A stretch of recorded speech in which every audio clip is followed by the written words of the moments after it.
নিয়ামত কোনো বড় কিছু আমরা যদি কোনো কষ্ট ছাড়া এমনিতে পেয়ে যাই, এটা নিয়ামত বড় হলেও আপনার কাছে কদর হবে না, যেহেতু আপনি সে নিয়ামত সম্পর্কে আপনার কোনো কষ্ট থিয়া নেই। আপনি কষ্ট করে যেটা অর্জন করেন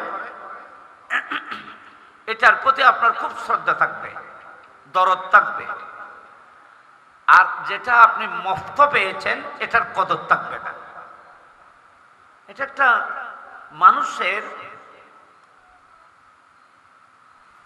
মানুষের মানব সংস্কৃতির মধ্যে এই অপশনটি অন্তর্ভুক্ত। আর কাছে মিন্নত করিলেই এর দাম থাকে, মিন্নত নগরলেই এর দাম থাকে, ইয়ে কেন একবারে নিয়ম।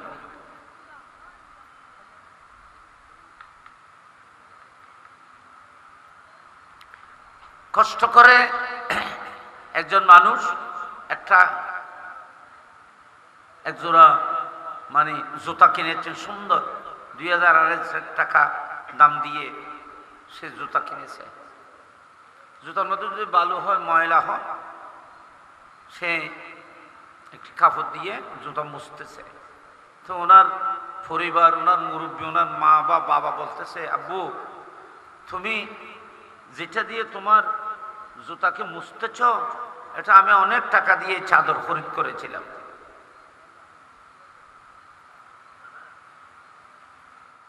ছেলের কাছে জুতার যে মায়া, বাবার খরিদ করা সে কম্বলের বা সে চাদরের সে মায়া নেই।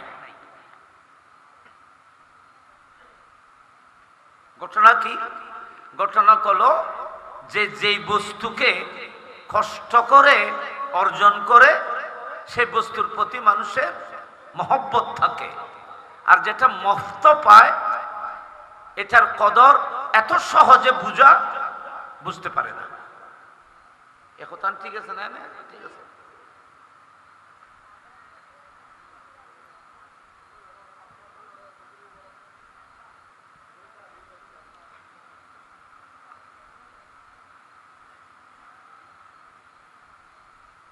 শাদী করেছে, শাদীর পরে আলহামদুলিল্লাহ আল্লাহ পাক দয়া করেছেন, 1 বছরের মধ্যে একটি ঘরের মধ্যে সন্তান আসলো।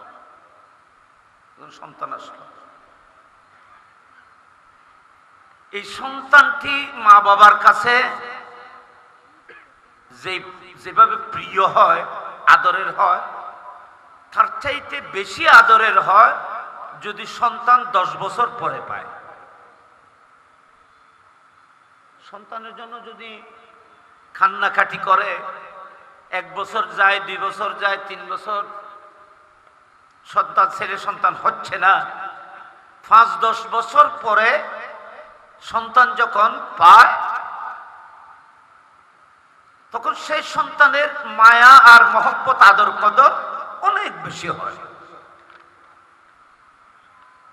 কারণ এটা অনেক কষ্ট করে কান্না, চোখের পানির বিনিময়ে এই সন্তান পেয়েছে। আর ওই সন্তানটি এত কান্না করতে হয় নাই, বস আল্লাহ রাব্বুল আলামিন সহজে উনাকে দান করেছেন।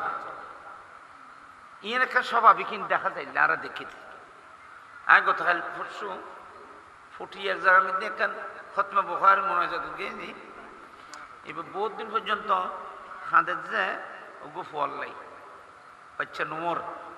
তো গত বছর ওগো সই বুখারী শরীফের খতম, একজন আলেম ওনাকে পরামর্শ দিয়েছেন, তুমি একটি বুখারী শরীফের খতমের ব্যবস্থা করো, সই বুখারী শরীফের উসিলায় আল্লাহ পাক হয়তো দয়া করে আপনাকে একটু সন্তান দিতে পারে। আল্লাহ সন্তান তো আল্লাহ দেবে, একটা উসিলা, একটা ভালো কাজের উসিলা করো।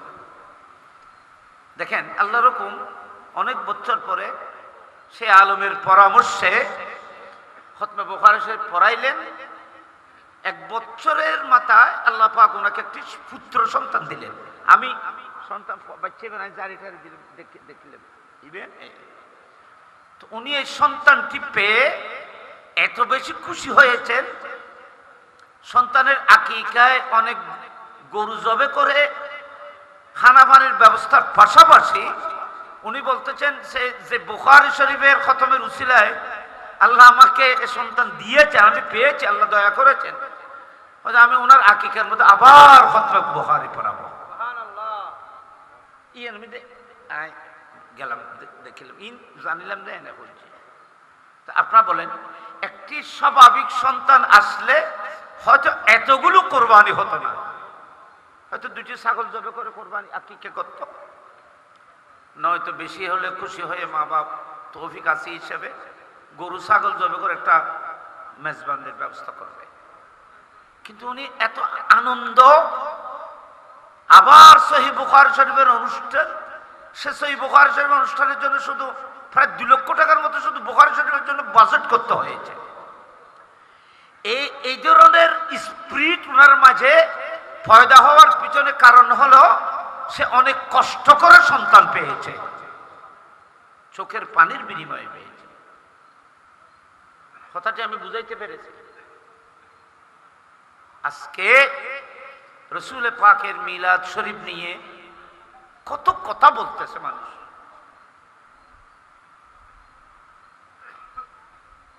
একজন জ্ঞানী মানুষ যার মধ্যে বিবেক আর জ্ঞান আছে, আপনি যদি আপনার জ্ঞানের আলো দিয়ে নিজে যদি একটু গভীরভাবে চিন্তা করেন, তাহলে আপনি বুঝতে পারবেন রসুল পাক সাল্লাল্লাহু আলাইহি ওয়াসাল্লামের আগমন একটা সবচেয়ে বড় নিয়ামত।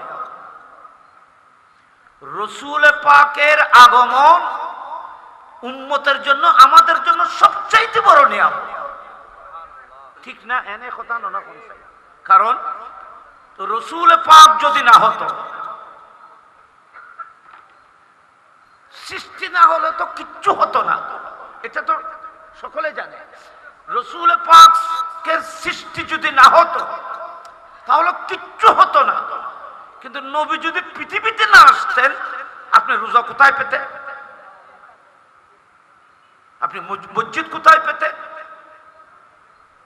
বুখারী শরীফ কোথায় পেতে? 30 পারা কোরআন কত বড় নিয়ামত।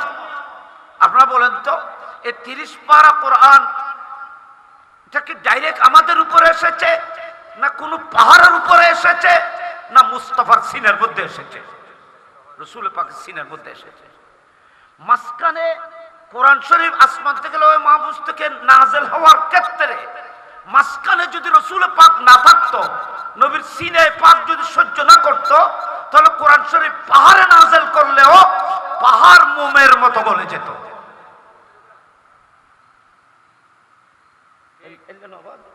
তারা 30 পারা কোরআন না নবীর উসিলায় ভাই, 30 পারা কোরআন নবীর মিলাদের তাবাররুক। নবীর আগমন যদি না হতো তো কোরআন শরীফ কোথায় পেতেন? তৌরাত কোথায় পেয়েছি? জবর কোথায় পেয়েছি?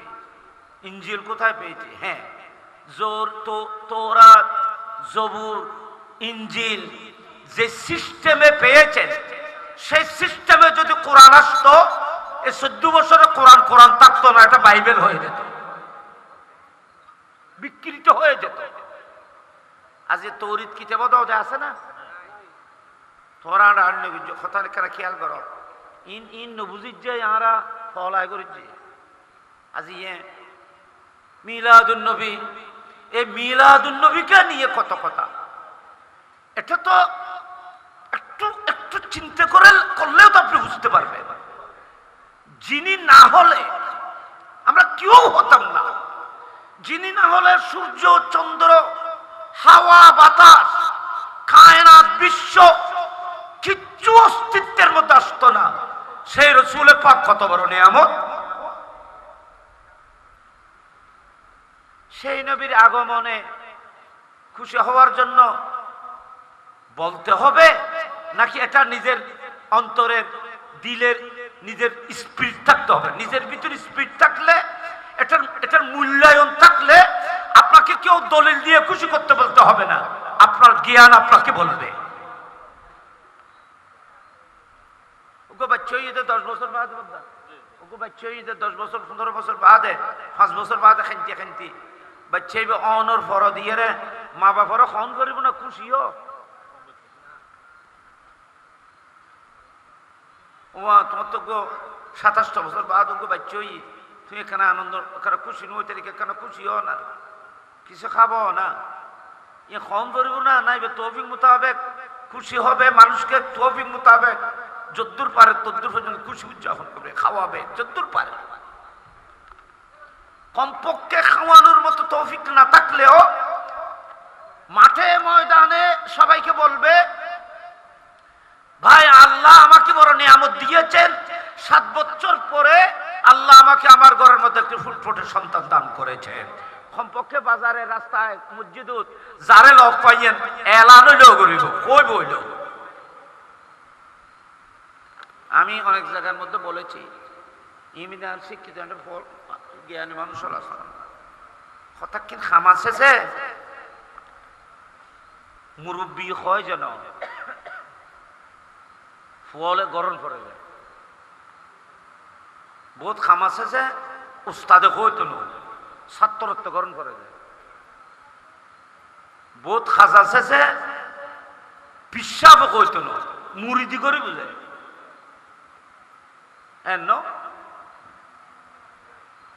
একজন স্যার একজন শিক্ষক আপনার বাড়িতে মেহমান হয়েছে শিক্ষক কি বলবে ছাত্রকে বাবা আমাকে হাতকে একটু সাফ করে দাও আমার হাতের মধ্যে একটু পানি ঢেলে দাও আরো দ্বিতীয় সাইডে বর্ষমত মানা করে যায় না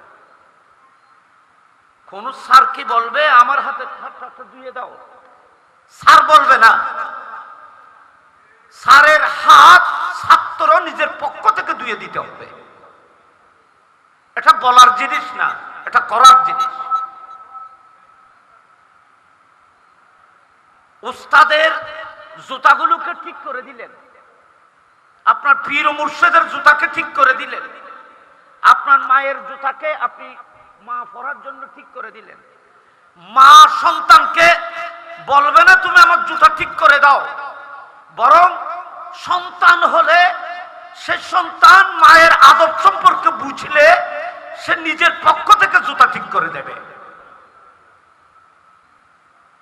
হতাইলে না মুরব্বী কি কইবে না তুমি আর জুতা আনলো রসুল পাক কোন সাহাবাকে বলেছিলেন যে আমার জুতাগুলো তোমরা নাও আমি অমুক জায়গায় যাব আমার জুতাগুলো তোমরা নাও আমার বিছানাগুলো তোমরা নাও নবী তো বলে নাই কিন্তু সাহাবায়ে কেরাম মুস্তাফার জুতা মুবারক নবীকে নিতে দিতেন না হযরত আব্দুল্লাহ ইবনে মাসউদ রাসূল পাকের নালাইন জুতা মুবারক নিজের সিনার সাথে জড়িয়ে কোথাও নিতেন সুবহানাল্লাহ বুখারী শরীফের হাদিস তা নবী ওই না কোন সাহাবারে এই লোকের রওয়ায়াতকে পাওয়া যাবে যে আমার সাহাবারা আমার এই নালাইন আমার জুতাগুলো তোমরা একটু বহন করে একটা নিয়ে যাও অমুক জায়গার মধ্যে আমি যাবো আমার জুতাগুলো নিয়ে যাও আমার লাঠি ওখানে নিয়ে যাও আমার বস্তুগুলো আমার বিছানাগুলো ওখানে নিয়ে যাও এগুলো মুস্তাফা বলবে না বরং এরা খাদেমরা নিজের পক্ষ থেকে করবে হিসাবে হইব না আর জুতা এখানে ল তোর আত ল ইয়েন তো হিসাবে হইব ইয়েন তো মুরিদি করে দেখা আর দেশ সময় দেখো নবী মিলাদুন নবী করতে হই না কত বড় বেয়াদব কত বেয়া করে নবী মিলাদুন নবী যদি গরিবাল্লাহ কইতো নবী অর্ডার দিলি তুই নবী আতিউল্লাহ ওয়া আতির রাসূলা আল্লাহ বলতেন তোমরা আমার রাসূলের ইতাআত করো আমার নবী যা মা আতাকুমুর রাসূল ফাখুযুহু ওয়া মা নাহাকুম আনহু ফান্তাহু আমার নবী যেগুলো করতে বলবে এগুলো তোমাদের উপর করা ওয়াজিব তো নবী যদি কইতো মিলাদুন নবী গরিবাল্লাহ তাহলে তো ওয়াজিব যেত ওয়াজিবে গেলে বিয়াগুলো গরিব থাকতো না নামাতে যারা কম করে নামাতে নবী যদি নবী বিথির নামাজ ওয়াজিব করে দিয়ে বিথির নামাজ বিয়নে ফরেন না এনে ফরজ নামাজ না পড়ে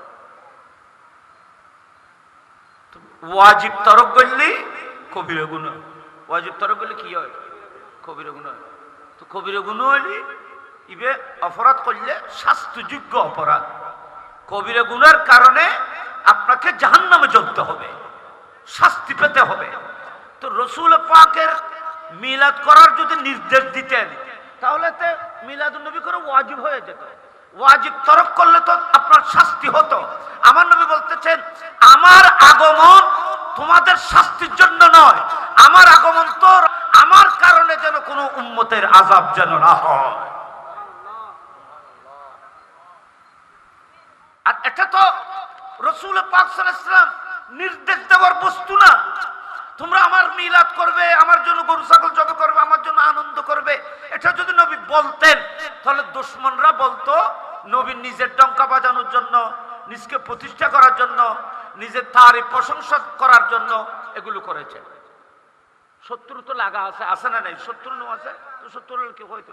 আমার নবী যদি বলতো আমার মিলাদ করবে তোমরা, আমার জন্য গরু ছাগল জবাই করবে, মাহফিল করবে, এই করবে সে করবে, এগুলো যদি নবী বলতেন, নবীর জবানে যদি এটা যদি বলতে হুকুম দিতেন তাহলে এটা শরীয়তের মধ্যে ওয়াজিব হয়ে যেত। সবাই তো করতে পারতো না, গুনাহগার হতো। আমার নবীর বদনামি করতো, মানুষ বলতো নবী নিজের ডঙ্কা বাজানোর জন্য এগুলো করতেছে। হালাকে কুল্লা আসআলুকুম আলাইহি আজরা। আমার নবী বলতেছেন, আমি তোমাদের জন্য রক্ত দিয়েছি, আমি তোমাদের জন্য কুরবানি করেছি, অনেক কষ্ট করেছি, উপবাস থেকেছি, আমি তোমাদেরকে জাহান্নাম থেকে টেনে টেনে জান্নাতের রাস্তার মধ্যে আনার ব্যবস্থা করেছি। এর কোনো বিনিময় আমি চাই না, আমি শুধু আমার নিকটতমদেরকে ভালোবাসা তোমাদের কাছে চাইব। সুবহানাল্লাহ বলেন না সবাই? তো আপনারা বলেন রাসূল পাক সাল্লাল্লাহু আলাইহি ওয়াসাল্লাম আমার মিলাদুন নবী করবে, এটা তো বলার কথা না, এটা তো রাসূল পাক সাল্লাল্লাহু আলাইহি ওয়াসাল্লাম আমাদেরকে নির্দেশ দেওয়ার জিনিস না, এটা তো গোলাম উম্মতরা মহব্বত করার জিনিস। এটা তো নবীর গোলাম যারা, নবীকে যারা ভালোবাসে, সন্তান হয়ে যে বাচ্চা হয়ে যে খুশি নই নামাতে, বাচ্চা হয়ে যে খুশি নই তো আর নবী এখন যে বাচ্চা হয়ে যে খুশি হই ইয়ান তো নবী হই, আবার আর নবী এখন তোমার তোকে বাচ্চা হয়ে যায় তুই খুশি নই? অবশ্যই খুশি। মা বাপ খুশি হয় না, সন্তান পেয়ে মা বাপ খুশি হয় না, এ ধরনের পৃথিবীর মধ্যে কোনো মা বাপ আছে বলে আমি মনে করি না। আমার নবী বলতেছেন, ইরশাদ করেছেন, তোমাদের ঘরে যখন কোনো পুত্র সন্তান আসবে তো খুশি হয়ে তোমরা কি করবে জানো? কমপক্ষে 2টি ছাগল জবাই করবে। ওকে মরত হইলি 2 ছাগল জবাই করিবে, তো 2 ছাগল খুশি হইলি যে খানা গ্রহণ করে তো নবী হই। তোমার বাচ্চা হইলে যদি খুশি হন করে ছাগল জহরণ করে, নবী কি বাচ্চার তুল কম না? বরং তোমার সন্তান তোমার কাছে যত বড় নিয়ামত, তার চাইতে কোটি গুণ বড় নিয়ামত মুস্তাফা। সন্তানও কবরে কাজে আসবে না, কিয়ামতের ময়দানে সন্তান, ছেলে মেয়ে, আত্মীয় স্বজন, মা বাবা একজন আরেকজনকে দেখে পলায়ন করবে, কিন্তু মুস্তাফা কিয়ামতের ময়দানে গুনাহগারকে বুকের মধ্যে জড়িয়ে নেবে, মুস্তাফা সুপারিশ করবে। কবরে, হাসরে, দুনিয়া আখিরাত দুরুজাহানের মধ্যে সন্তান, ছেলে মেয়ে থেকেও রাসূল পাক উম্মতের জন্য বড় আপন। ঠিক না? না এই কথা ঠিক আছে না? তো তুমি বাচ্চা হয়ে যে বাচ্চা হয়ে না আব্বু আব্দুল্লাহ আকিকা করো, ফুয়াই তো আকিকা করবে না, মা বাপে ফুয়ারে মহব্বত করে দিয়ে দললেই আকিকা করছে দিয়ে। দাদার তো মহব্বত আছে যে হজরে সহল ন ফুট ফুয়ার আগে ফুট সহল ন, এতদিন বাদে নাতি ভাজি, এতদিন পরে নাতি ঘরের মধ্যে এসে যায়, আমার আমার আমার তো খুশি লাগতেছে। আমি জানি আমার ঘরের গরু যেটা আছে এটা জবে করে দাও। বহুত দাদা ফুয়ার তো বেশি খুশি, আমার নাতির জন্য গরু জবে করো, দাদা খুশি।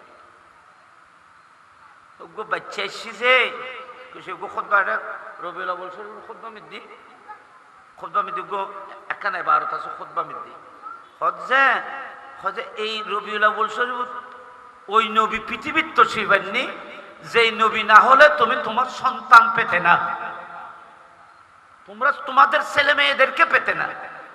ইয়ান কিল্লে কই করতেন, ইয়ান কই যে হতাল লাই ছেলে মেয়ে হলে খুশি হয়ে কেউ না বললেও তৌফিক আর মহব্বতের দাবিতে খুশি হয়ে আপনি খানাপিনের ব্যবস্থা করেছেন। তোমার ছেলে মেয়ে সবকিছু থেকে যিনি প্রিয়, সবচাইতে বেশি আপন যিনি, সেই মুস্তাফা রহমতুল্লাহ আলামিন আমাদের আপনাদের কান্ডারি হয়ে পৃথিবীতে শুভাগমন করেছেন।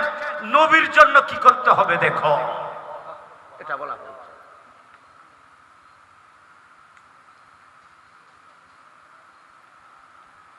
রসুল বেশি প্রিয় না আর কাছে কুয়াশা বেশি প্রিয়? এনে এখন তো ইমতিহান লেবেল্লা পর্যন্ত নাই, আমরা তো কোনো পরীক্ষা নবে নবিল্লাই।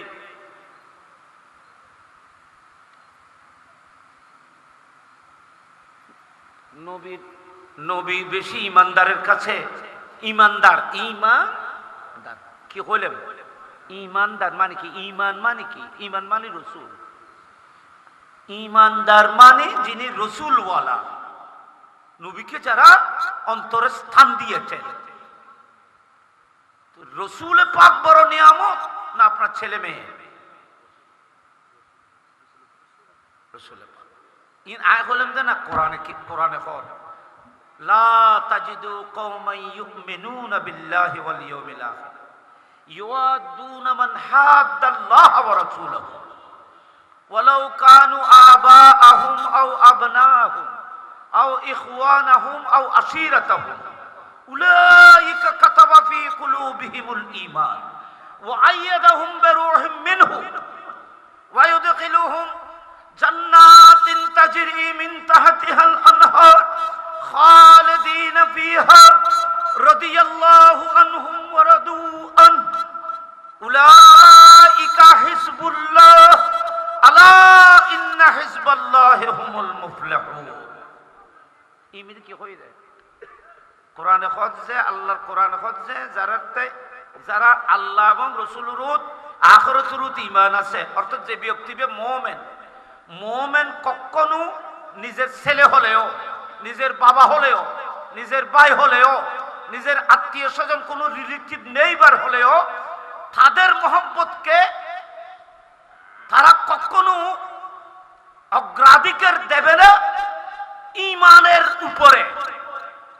যদি তারা মুস্তাফার সাথে বিয়াদবি করে, নবীর সাথে যদি কেউ বিয়াদবি করে, গুস্তাখি করে, তো এরা মা বাবা হলেও ত্যাগ করবে, সন্তান হলেও ত্যাগ করবে, আপনজন হলেও ত্যাগ করবে, ভাই হলেও ত্যাগ করবে, আপনজন রিলেটিভ নেইবার হলেও এদেরকে সহজে ত্যাগ করবে।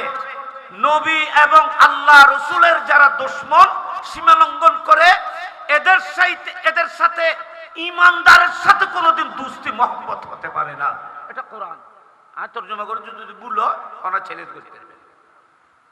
লা তাজিদু কওমান ইউমিনুনা বিল্লাহি ওয়াল ইয়াউমিল আখির, যারা আল্লাহ এবং আখিরাতের উপর ঈমান আনে, ইউআদুনা মান হাদ্দাল্লাহ ওয়া রাসূলাহু, আল্লাহ এবং রসুলের সাথে যারা বিয়াদবি করে, যারা সীমা লঙ্ঘন করে, তাদেরকে ভালোবাসতে পারে না ইমানদার। ওয়ালাউ কানু আবাহুম, যদি বা বাবা হয়,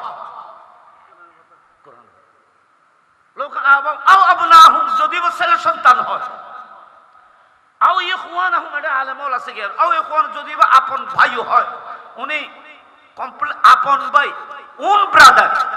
তোমার ইমিতি কি লাগাইলে ও ভাই, তোমরা লেগুলি দাঁত কথাই নেই, আই তারা তোর যদি লেগুলি তোর সমস্যা ইমবার কষ্ট করে হচ্ছে কথা। ওয়ালাউ কানু আবাহুম আও আবনাহুম, এরা যদি তোমাদের বাবাও হয়, বাপ দাদা হয়, আবা বলিতে বাপ হয়েছে, দাদু হয়েছে, আও আবনাহুম, যদি তোমাদের ছেলে সন্তান সন্ততি নাতিপতিও হয়, সন্তানের ভিতরে নাতি হলো আবনা বুতুর অন্তর্ভুক্ত, আও ইখওয়ানাহুম, তোমাদের ভাই, আপন ভাই, উন ব্রাদার, তোমাদের নিজের মার পেটের ভাই হলেও, আও আশীরাতাহুম, আশীরা মানে প্রতিবেশী, বন্ধু বান্ধব, মানুষের কাছে বহুত আপন, বহুত বন্ধু থাকে, যে বহুত বেশি মহব্বত। কোনো কেউ যদি নবীর দুশ্মন হয়, নবীর সাথে বেয়াদবি করে, নবীর সাথে গুস্তাখি করে, এদের সাথে তোমাদের কখনো বন্ধুত্ব হতে পারে না যদি তোমার ভিতরে ঈমান থাকে। ঘটনা হলো, ঈমান রাসূল পাকের মহব্বতের নাম। যে কলবের মধ্যে নবীর প্রেমকে জায়গা দিয়েছো, সেই কলবের মধ্যে নবীর দুশ্মনকে কিভাবে জায়গা দেবে? এটা তো বিপরীত, আগুন আর পানির মতো। যে কলবের মধ্যে নবীর প্রেমকে জায়গা দিয়েছো, নবীর প্রেমকে যে কলবে জায়গা দিয়েছো, সে কলবের মধ্যে আপনি নবীর দুশ্মনকে কিভাবে জায়গা দেবে? একই কলবের মধ্যে দুটি বিপরীত জিনিস জমা হয় না। নয়তো নবীর মহব্বত থাকতে হবে, না দুশ্মনদের মহব্বত। যদি নবীর মহব্বত অন্তরে থাকে, দুশ্মনের মহব্বত সেখানে আসতে পারে না। এনে এই কোরআন শরীফের ফল্লার তুলি যদি আর মাফি, তো ওই বুঝা যাইব যে ইমান আর তো খজানতে আছে। কোরআন শরীফের কথা বাজে আই, কোরআন শরীফ আছে যে সাহস করে কথা কইছি। তারপর কি লা তাজিদু কওমান ইউমিনুনা বিল্লাহি ওয়াল ইয়াউমিল আখির ইউআদুনা মান হাদাল্লাহ ওয়া রাসূলহু ওয়ালাউ কানু আবাহুম আও আবনাহুম আও ইখওয়ানাহুম আও আশিরাতাহুম উলাইকা কাতাবা ফি কুলুবিহিমুল ঈমান। মা বাবা হলে আত্মীয় আপনজন যেই হোক না কেন, যদি নবীর দুশ্মন হয়, এদেরকে যদি নবীর কারণে যদি বয়কট করতে পারে, মনে রাখবে আমি আল্লাহ তাদের সিনার মধ্যে ঈমানকে আলোকিত করে দেব। ঈমানকে আমি তাদের সিনার মধ্যে উলাইকা কাতাবা ফি, কাতাবা মানে লেখনেরই, কাতাবা মানে লিখে দেওয়া, জমা করা। কাতাবার এক মানে আল কিতাবু ওয়াল কিতাবু আল জমা। আমি তাদের কলবের মধ্যে ঈমানকে, ঈমানের আলোকে জমা করে দেব। আমি নকশা করে দেব ঈমানকে। কি মানে? তাদের কলব কমপ্লিট ঈমানের নূরে আলোকিত হয়ে যাবে। এদের গলার উপরে ছুরি চললেও এরা জীবন দিতে প্রস্তুত হবে, ঈমান কখনো ত্যাগ করবে না। এটা হলো সাহাবায়ে কেরামের আদর্শ। উলাইকা কাতাবা ফি কুলুবিহিম, এই আর কানা তুমি কারা কিছু নো, হ্যাঁ ইকই গই।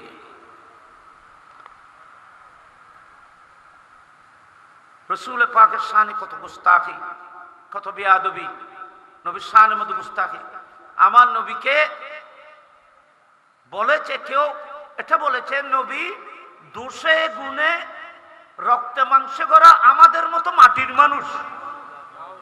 বিক্ষুনিবদ্ধ কথা কেন কইয়ে, দোষে গুণে রক্তে মাংসে গড়া, দোষে গুণে আমাদের মতো মাটির মানুষ। দোষে গুণে নবীর ভিতরে দোষ যাতে হইও ঈমান আছে না? নবীর ভিতরে দোষ যাতে হই ঈমান আছে না? উলাইকা কাতাবা ফি কুলুবিহিমুল ঈমান। আল্লাহ বলতেছেন, তুমি ঈমানের কারণে তুমি তোমার ভাইকে ত্যাগ করতে হয়েছে যদি দুশ্মন হয়। তুমি ঈমানের কারণে তোমার বাবাকে ত্যাগ করতে হয়েছে। কিসের কারণে? ঈমানের কারণে, নবীর কারণে। তুমি তোমার সব আপনজনকে ত্যাগ করতে হয়েছে ঈমানকে রক্ষা করার কারণে। তো তুমি তো ঈমানকে সাথে করেছো, আর সবাইকে তুমি ত্যাগ করেছো, পরিত্যাগ করেছো। তো তুমি মনে মনে এটা মনে করিও না তুমি একলা হয়ে গেছো, ঠিক না? তুমি এটা মনে করিও না যে তুমি সবাইকে ত্যাগ করে নবীর কারণে, মুস্তাফার কারণে, ঈমানের কারণে তুমি সবাইকে ত্যাগ করার কারণে তুমি একা হয়ে গেছো। এটা মনে করবে না। আমি তোমার সাথে জিবরিলের সাথে বন্ধুত্ব করে দেব। কোরআন শরীফ বলতে দেখো, ওয়া আইয়াদাহুম বিরূহিম মিন, তোমাকে কেউ সাহায্য করতে হবে না। তুমি যে ঈমানের কারণে তোমার সব আপনজন ত্যাগ করেছো, তুমি খালি হয়ে যাও নাই, তুমি একলা হয়ে যাও নাই, তুমি নিঃস্ব হয়ে যাও নাই। আমি তোমাকে জিবরিলের সাথে বন্ধুত্ব করে দেব। তোমাদের বিপদে আপদে, দুনিয়া আখিরাত, কবরে হাসরে তোমার পাশে তোমাকে সাহায্য করার জন্য, সাপোর্ট দেওয়ার জন্য আমি জিবরিলকে মনোনীত করে দেব। ওয়া আইয়াদাহু বিরূহিম মিন, সুসংবাদ দিয়ে দেখো নি।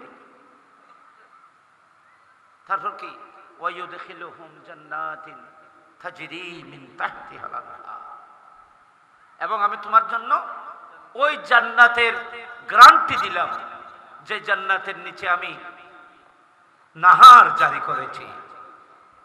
সুবহানাল্লাহ বলো সবাই। ওয়ায়ুদখিলুহুম জান্নাতিন তাজরি মিন তাহতিহাল আনহার, এই মনোরম জান্নাত আমি তোমার জন্য সিলেক্ট করব, তোমাকে সেই জান্নাতের মধ্যে প্রবেশাধিকার দেব, তুমি সেই জান্নাতের মধ্যে প্রবেশ করবে, কোন চিন্তা তোমার থাকবে না, এবং তোমাকে এটা ভয় করতে হবে না যে কোন সময় জান্নাত থেকে বের করে দেওয়া হয়। আল্লাহ বলতেছেন বের করে দেওয়া হবে না, খালিদিনা ফিহা, সেই জান্নাতের মধ্যে তুমি অনন্তকাল থাকতে পারবে। ওই দেখুন জান্নাতিন তাজরি মিন তাহতিহাল আনহার খালিদিনা ফিহা রাদিয়াল্লাহু আনহুম, আল্লাহ বলতেছেন আমি তোমাদের উপর রাজি হয়ে যাব। ওয়ারাদু আনহু, তোমরা আল্লাহর উপরে রাজি হয়ে যাবে, আমি তোমাদেরকে রাজি করব, তোমরা আমাকে রাজি করেছ। কি চাও তোমরা জান্নাতে, কি চাও তোমরা আখিরাতে, সবকিছু দিয়ে আমি তোমাদেরকে রাজি করব। রাদিয়াল্লাহু আনহু ওয়ারাদু আনহু, রাদিয়াল্লাহু আনহু মানে আল্লাহ তাদেরকে রাজি করবে, তাদের উপর আল্লাহ রাজি হয়ে যাবে। আল্লাহ তাদের উপর রাজি, তারা আল্লাহর উপরে রাজি। তারা আল্লাহর উপরে রাজি মানে কি বোঝা যায়? আপনি আল্লাহর উপরে রাজি কি মানে? আপনি আপনার চাহিদা, আপনার অন্তরে যা চাইবেন সবকিছু আল্লাহ দিয়ে আপনাকে রাজি করবে। রাদিয়াল্লাহু আনহু ওয়ারাদু, তো আল্লাহ আল্লাহ যে তোমার হাতে যে দল আছে, আতগো দল আছে, এটা আল্লাহর দল। উলাইকা হিজবুল্লাহ, উলাইকা হিজবুল্লাহ, এরাই আমি আল্লাহর দল। হিজবুল্লাহ, হিজবুল মানে জামাত, এটা আমার লস্কর, এটা আমি আল্লাহর দল। আলা ইন্না হিজবুল্লাহি হুমুল মুফলিহুন, অবশ্যই তোমরা মনে রাখবে আল্লাহর দল সব সময় উত্তীর্ণ থাকবে, কামিয়াব থাকবে। আল্লাহর দলকে কেউ পরাজিত করতে পারবে না। তাহলে বোঝা যাচ্ছে ও সমস্ত সুন্নিদেরকে, আশিক রাসূলদেরকে কখনো কোনো দুশমন পরাজিত করতে পারবে না, যাদের অন্তরের মধ্যে অগাধ প্রেম আর মহব্বত থাকবে রাসূল পাকে। আরা ইয়া নবী যে খামি জানেন নয়, এখানে যেন আমরা দুর্বল না হই, আমরা রাসূল পাকের প্রেম আর মহব্বতের মধ্যে যেন নিকুত হই, নবীকে যেন ভালোবাসি, রাসূল পাকের প্রতি যেন আমরা শ্রদ্ধাশীল হই। তখন আপনার কাছে ছেলে সন্তান না, ভাই বেরাদর, আত্মীয় স্বজন না, আপনার কোনো রিলেটিভ নেইবার না, আপনার কাছে রাসূল পাকের মর্যাদা আপনার জানের চাইতেও বেশি হতে হবে। প্রয়োজনে মুস্তাফার শান মর্যাদা রক্ষার্থে আমরা আমাদের জীবন উৎসর্গ করব, তারপরে মুস্তাফার দামান আমরা ছাড়বো না। ঠিক কিনা বলেন? হাত তুলে বলুন ইয়া রাসূলুল্লাহ, ইয়া রাসূলুল্লাহ জিন্দাবাদ, জিন্দাবাদ। এটা কোরআন শরীফ থেকে বললাম। কোরআন শরীফের আগে আয়াত আছে সূরা তওবা, না এটা আলেমুল আছে জানে। বিসমিল্লাহির রহমানির রহিম, কুল ইন কানা আবাউকুম ওয়া আবনাউকুম ওয়া আজওয়াজুকুম ওয়া ইখওয়ানুকুম ওয়া আশিরাতুকুম ওয়া আমওয়ালুন ইকতারাফতুমুহা ওয়া তিজারাতুন তাখশাউনা কাসাদাহা ওয়া মাসাকিনু তারদাউনাহা আহাব্বা ইলাইকুম মিনাল্লাহি ওয়া রাসূলিহি। শুনিও কোন সেই পরিষ্কার কুল মাহবুব অন কই দিও, কুল ইন কানা আবাউকুম ওয়া আবনাউকুম ওয়া ইখওয়ানুকুম ওয়া আজওয়াজুকুম ওয়া আশিরাতুকুম। মাহবুব অন কই দিও, আপনি বলুন যদি ওনাদের বাবাও হয়, ছেলে সন্তানও হয়, ভাই হয়, বিবিরা হয়, বিবি আর কি নিজের স্ত্রী হয়, তার ওনার আত্মীয় স্বজন হয়, 500 হয়ে বাবাও হয়, সন্তান হয়, ভাই হয়, জীবন সঙ্গিনী স্ত্রী হয়, স্ত্রী হলে স্বামী হয়, অথবা রিলেটিভ নেইবার যারা আপনজন আশিরত আত্মীয় স্বজন হয়। ও আমওয়ালুন ইকতারাফতুমুহা, তোমার জমাকৃত যদি মালু হয়, ও তিজারাতুন তাখশাউনা কাসাদাহা, তোমার এই আদরের ব্যবসাও হয়, যে ব্যবসার মধ্যে তুমি কখনো ক্ষতি আসুক চাও না। তোমার ব্যবসা এমন আদরের ব্যবসা যে ব্যবসার মধ্যে সবসময় লাভ চাও, যেটাখানে গুণাগারি চাও না, ক্ষতি আসুক যেটা তুমি চাও না।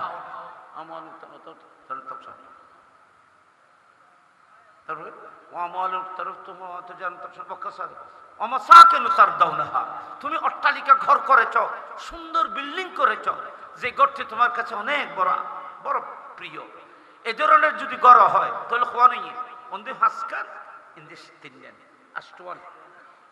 ছেলে সন্তান, মা বাবা, ভাই, স্ত্রী, আত্মীয় স্বজন, তারপরে জমাকৃত মাল, তারপর ব্যবসা বাণিজ্য, তোমার অট্টালিকা বিল্ডিং, এই মানুষের জীবনের মধ্যে সবচেয়ে প্রিয় জিনিস না বাবা। আল্লাহ কি সুন্দর তোমার কাছে কখনো যেন আল্লাহ এবং রসুল থেকে যেন প্রিয় না হয়, দেখুন না, এগুলো যেন আল্লাহ এবং রসুল থেকে যেন প্রিয় না হয়। আহাব্বা ইলাইকুম মিনাল্লাহি ওয়া রাসূলিহি, যদি এই বস্তুগুলো তোমার কাছে আল্লাহ এবং রসুলের চাইতে যদি বেশি প্রিয় হয়, তাহলে তোমার ঈমান চলে গেছে। ফাতারাব্বাসু হাত্তা ইয়াতিয়াল্লাহু বিআমরিহি, তাহলে তোমাকে অপেক্ষা করতে হবে কিয়ামতের দিবসের জন্য। সেদিন তুমি বুঝতে পারবে রসূল পাকের মহব্বত কত বড় নিয়ামত ছিল। তুমি এগুলোর মায়ায় পড়ে যে নবীকে ত্যাগ করেছ, অপেক্ষা করো আমার আযাবের জন্য, শাস্তির জন্য। ফাতারাব্বাসু হাত্তা ইয়াতি আমরুল্লাহ, আমরুল্লাহ মানে কি? কিয়ামতের জন্য অপেক্ষা করো, তুমি বুঝতে পারবে রসূল পাকের মহব্বত কত বড় নিয়ামত ছিল। সুবহানাল্লাহ। কিন্তু কোরআন শরীফ না বানানো বাজে কি বুঝা গেল? এটাই বুঝা গেল যে রসূল পাকের মায়া, মহব্বত, তাজিম আর ভালোবাসা ছেলে সন্তান থেকেও বেশি হতে হবে। লা ইউমিনু আহাদুকুম হাত্তা আকুনা হাব্বা ইলাইহি মিন ওয়ালিদিহি ওয়া ওয়ালাদিহি ওয়ান নাস আজমাইন, হাদিসে পাকে আছে। লা ইউমিনু আহাদুকুম, তোমাদের মাঝে কখনো ওই ব্যক্তি কখনো ইমানদার হতে পারবে না, হাত্তা আকুনা আহাব্বা ইলাইহি মিন ওয়ালিদিহি ওয়া ওয়ালাদিহি ওয়ান নাস আজমাইন, তোমার কাছে নবী রাসূল পাকের মহব্বত মা বাবার চাইতে, ছেলে সন্তানের চাইতে নবীর মহব্বত মায়া যতক্ষণ তোমার কাছে বেশি হবে না, ততক্ষণ পর্যন্ত তুমি মুমিন হতে পারবে না। হযরত নবীর আরা মহব্বত ভালোবাসি, মহব্বত গরিত, মহব্বত গরদিন দলিল ফাজন করিব, অনসোয়ারে কেউ গাইল দিলি অনত করলেলা অন্নমাতি করে ফোয়ারে যদি কেউ গাইল দে, কোন মা বাবা নিজের সন্তান দোষ করলেও মা বাবার সামনে দোষী বলা যায় না, কারণ মা বাবা যে মা ফুয়াশার সামনে মা বাবার বদনামি করা যায় না। কারণ কোন সন্তান ছেলে মেয়ের সামনে যদি কোনো মা বাবার বদনামি করা হয়, ওনাদের গোস্তাখি করা হয়, তো সন্তান কোনোদিন সন্তানের রক্ত কোনোদিন বরদাস্ত করবে না। এটা হলো মা বাবার প্রতি গভীর সম্পর্কের দলিল। কোন সন্তান যদি মারে গাইলে যে বাফরে গাইলে সন্তান যদি নামাতি থেকে আরো আসে, ফুয়ারে গাইল দের ফুয়ারে কইলে মা বাবার তো যদি খুশি লাগে আরো আসে, মহব্বত আছে না? আছে না? তো তুমি যে নবীকে ছেলে সন্তান থেকেও মহব্বত করতে হবে, মা বাবা থেকেও ভালোবাসতে হবে। নবী বা শানত গুস্তাখি করছি তো ধরতে তো নাও চলে। নজরুল ইসলামের কি আছে নবীকে গালি দেওয়ার কারণে যাদের অন্তর জ্বলে না, কবিতা আছে সুন্দর, সে নিজকে মুমিন বলে কিভাবে দাবি করবে? এটা নজরুলের কবিতার মধ্যেও বলেছে। যার অন্তর কামে সুন্দর সম্মানিত হাজিরিন, আল্লাহর পবিত্র কোরআন এবং সহিহ বিশুদ্ধ হাদিস, বুখারী মুসলিমের হাদিস এটাই প্রমাণ করছে যে রাসূল পাকের মহব্বত ভালোবাসা সবচাইতে বেশি হতে হবে। আপনার সন্তান, ছেলে মেয়ে, আত্মীয় স্বজন সবকিছু থেকে আপনার নবীর মহব্বত বেশি হতে হবে। তার দলিল হবে আপনার ছেলের কেউ বদনামি করলে যেমন আপনার অন্তর জ্বলে, আপনার মা বাবার শানে বেয়াদবি করলে আপনার যেমন অন্তর জ্বলে, মুস্তাফার শানে বেয়াদবি করলেও আপনাকে দিল জ্বলতে হবে, তার মোকাবেলা করতে হবে। ঠিক কিনা বলে? তার মোকাবেলা করতে হবে।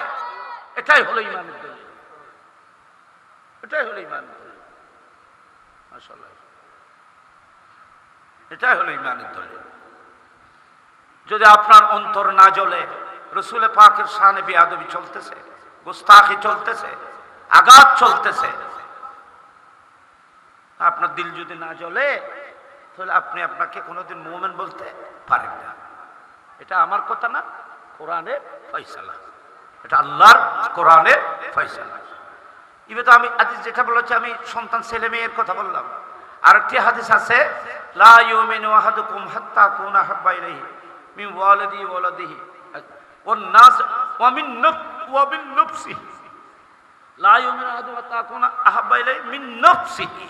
নফসি মানে জান। রাসূল পাক সাল্লাল্লাহু আলাইহি ওয়াসাল্লাম ইরশাদ করেছেন, ওই মানুষ অতক্ষণ পর্যন্ত পূর্ণ মুমিন হতে পারবে না, মুমিন হতেই পারবে না, যার অন্তরের মধ্যে মা বাবা ছেলে সন্তান সবকিছু থেকে নবীর মহব্বত বেশি না হয়। আরেক রাতে বলতেছেন, নিজের জীবন জানের চাইতেও যতক্ষণ নবী বেশি প্রিয় না হয়। তাহলে বোঝা যাচ্ছে নবীর শানে কেউ গুস্তাখি করলে জীবন দিয়ে দিতে হবে হাসি মুখে, মুস্তাফার শানের উপর বেয়াদবি সহ্য করা যাবে না। এটাকে বলা হয় মুমিন, মুমিন এটাকে বলা হয় মুমিন।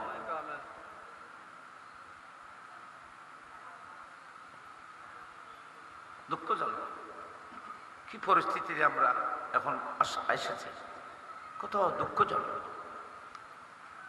আল্লাহ পাক রব্বুল আলামিন সবাইকে হেফাজত করুক, আমিন। আপনারা একটি হাদিস উলামায়ে কেরামের জবান থেকে সব সময় শুনেছেন, একটি হাদিস সব সময় শুনেছেন উলামায়ে কেরামের জবান থেকে।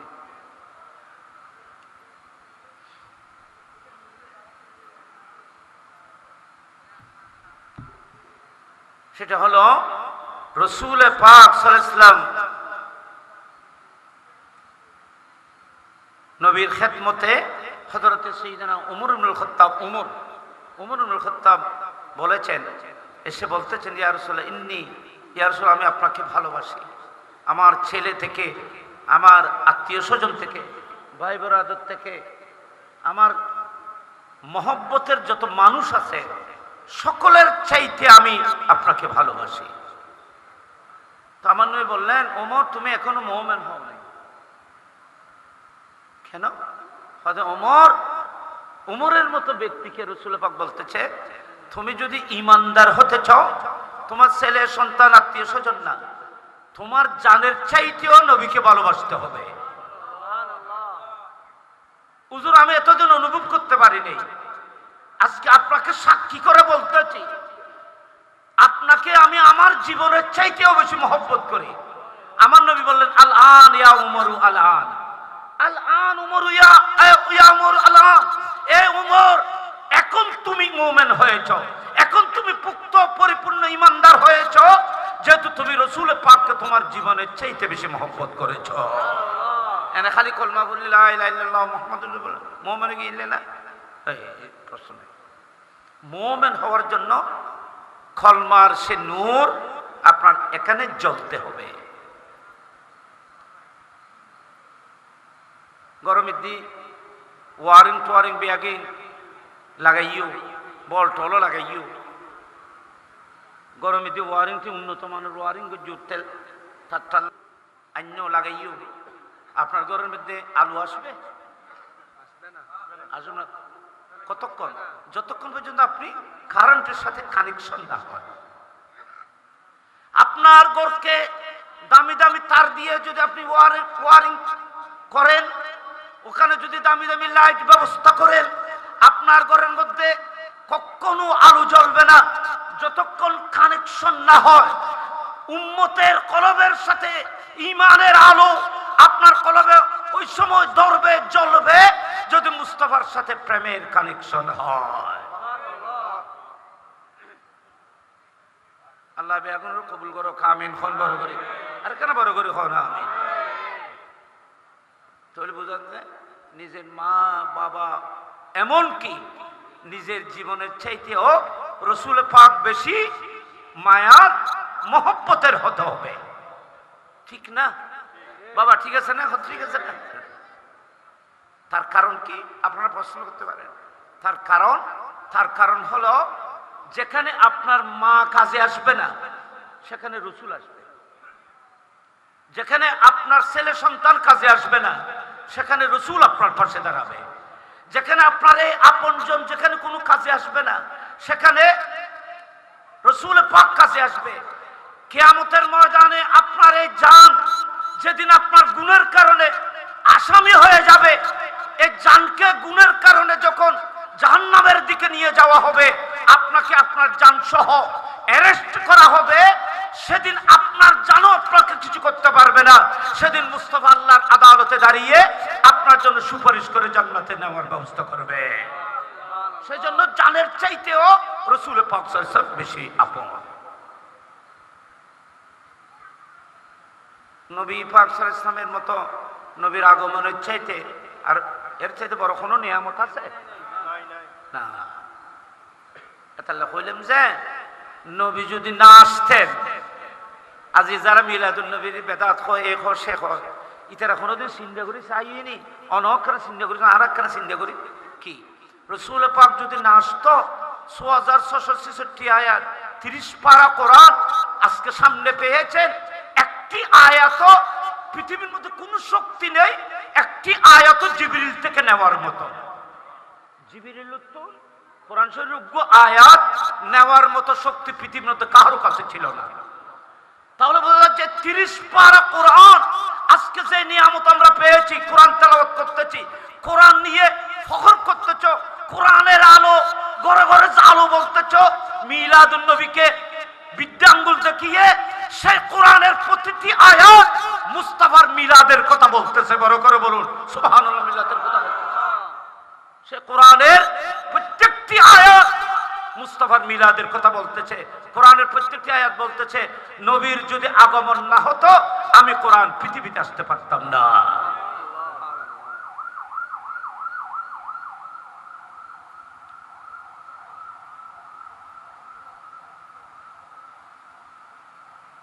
আল্লাহ রাব্বি আগুনরে আহলে সুন্নাত ওয়াল জামাতের ঐক্যবদ্ধ থাকিবে তৌফিক দান করুন। আমিন। এখানে হাত তুলিয়ে রাখতে পারবেন? আমিন। হাত বেগিন তোলো, বেগিন।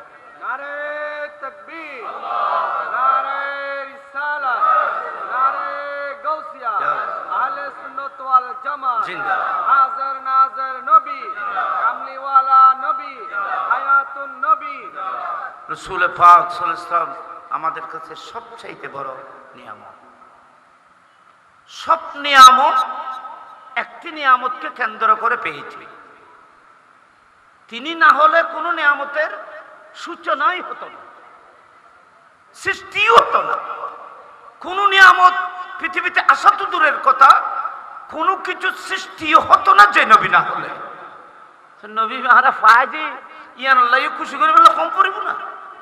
আর এ না নবী কিল্লো কইতো, রসুল পাকে কিল্লো কইতো, ও আমাকে পেয়ে তোমরা ঈদ করো, খুশি করো, আমাকে স্মরণ করো। এটা নবী বলার জিনিস না, মুস্তাফার গোলাম উম্মত মোহব্বতে করার জিনিস। এটা গোলামরা করবে, এটা রসুল পাক সাল্লাল্লাহু আলাইহি ওয়াসাল্লামকে বলতে হবে না। তারপরেও পৃথিবীর দুশ্মন শত্রুরা এতরাজ করবে, প্রশ্ন করবে, মিলাদুন নবী করা, নবীর আগমন স্মরণ করা, খানাপিনা করা, এগুলো নবী করে নাই, এ ধরনের কোনো কথা বলবে। সেজন্য মুস্তাফা জীবনে একবার মিলাদুন নবী খানাপিনা করে ব্যবস্থাও করেছে। হাদিসে পাকের মধ্যে এনো আছে, তুমি নাও পড়াও যে নাও পড়ো।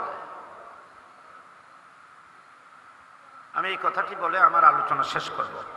এই দলিল পড়ে ওয়াইবা পড়ে গেল সেকেন্ড হোসেন আল কাদির সব পড়ে নগর হদমানি সিটাঙ্গনের হদ না খুদ্দুরে সেখান সহ না বুঝল না।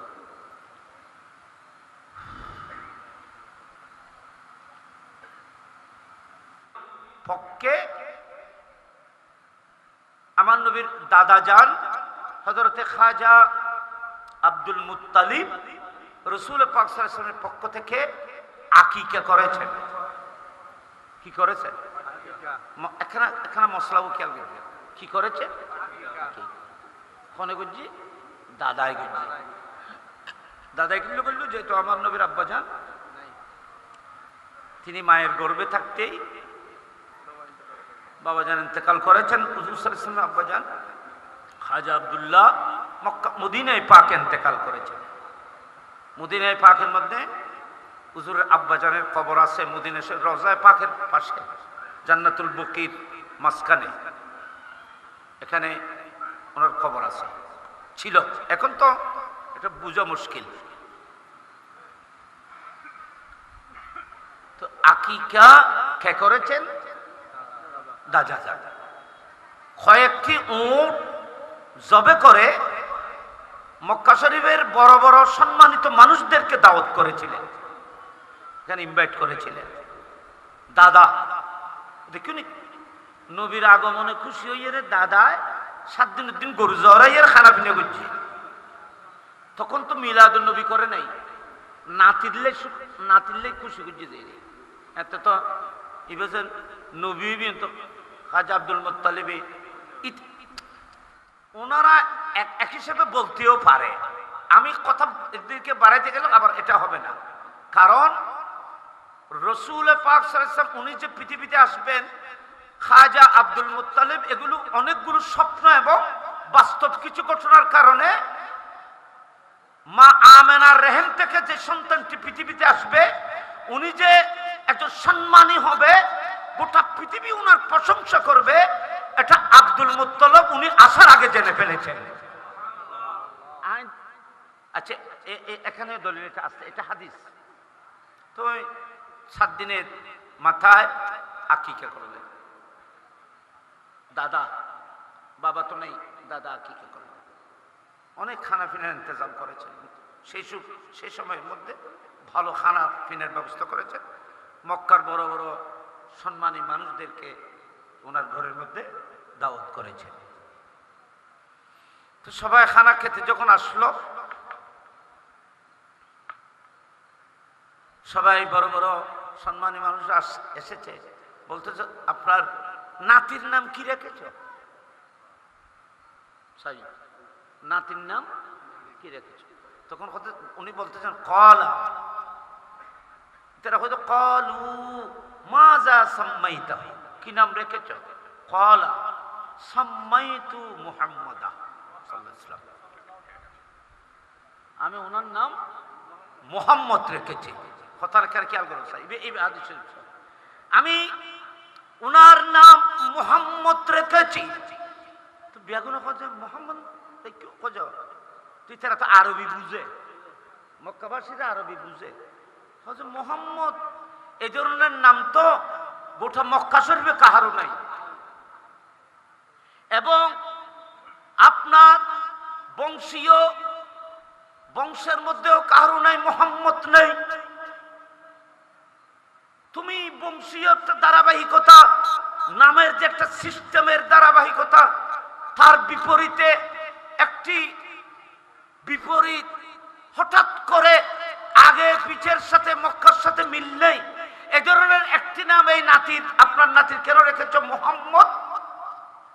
এটা আরবির মানুষেরা জানে মোহাম্মদ মানে যার অধিক প্রশংসা হয়, যার প্রশংসা অধিক অধিক প্রশংসিত যিনি, উনি হয় মোহাম্মদ। তুমি এই নাম কেন রেখেছ? তো উনি উত্তরে বললেন, আমি কিছু আলামতের মাধ্যমে, উনি তো আব্দুল মুত্তালিব তো এই যেগুলো বহুত বড় সম্ভ্রান্ত, আল্লাহর ঘর খানায় কাবার মুতল্লিবাজি জ্ঞানী মানুষ। উনি বলতেছেন আমি এই ওই কি কি স্বপ্ন দেখি না, আবার কিতাবত আছে আয় কথায় কে বললে নিবে আর জগতে যাইবে আর মিকে যাইবে। খাজা আব্দুল মুত্তালিব বলতেছেন, আমি অনেক স্বপ্নের মাধ্যমে, আমি অনেক কিছুর মাধ্যমে জানতে পেরেছি এই সন্তান ওনার অলৌকিক, পৃথিবীতে আসার আগেও ওনার অনেকগুলো ঘটনা আমি দেখতে পেয়েছি, অনুভব করতে পেরেছি। সেজন্য আমি ওনার নাম মোহাম্মদ রেখেছি। এজন্য আমি বুঝতে পেরেছি এই মোহাম্মদ, এই ব্যক্তি, এই সন্তানের তারিফ প্রশংসা গোটা জগৎবাসীও করবে, আসমানবাসীও করবে। আসমানের মধ্যে যত যা কিছু আছে এরাও ওনার প্রশংসা করবে, এবং যারা জমিনে আছে সবাই ওনার তারিফ প্রশংসা করবে। খাজা আব্দুল মুত্তালিবে নাম রাখতি এই উদ্দেশ্য করে দেখেছেন। উনি বলতেছেন, আমি অনুভব করতে পেরে জানতে পেরেছি আমার এই সন্তানের তারিফ প্রশংসা আসমানেও চলবে, জমিনেও চলবে।